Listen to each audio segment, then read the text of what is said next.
There's not another human being whose character can compare with that of Muhammad sallallahu alaihi wasallam. He was such a warrior on the battlefield, commanding and fighting for the way of Allah. But once he was off the battlefield, he was speaking softly, and he was gentle, and he was warm and soft and caring and crying. He never dressed arrogantly, never walked proud. His clothes and what he ate and where he chose to sit was never different from the other people. He used to sleep on a mat from dried grass, and that's how he slept, with no furniture in his house. One day, Umar ibn al-Khattab entered the house of the Prophet ﷺ and saw that he was sleeping on the dirt floor. He said, "Ya Rasulullah, the kings, the emperors, all over the world, these kings, they are not like you. Oh Rasulullah, you can have better than this."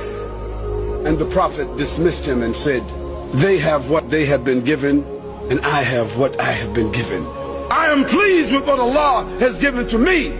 Allah Azza wa Jal and His angels, wherever they are, they send a special salutation upon the Prophet sallallahu alaihi wasallam.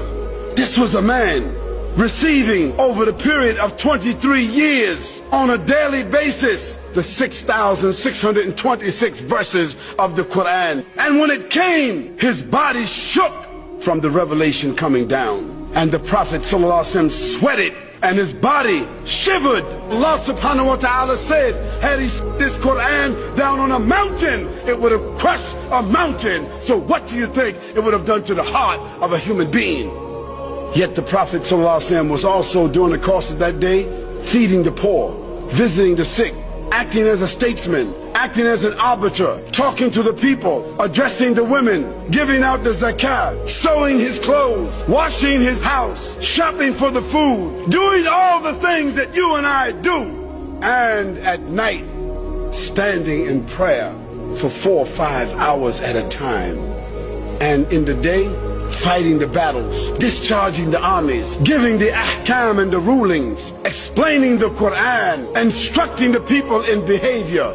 How could a man do all of that? What kind of human being could that be? It was a messenger. It was a prophet. This was a man with a message.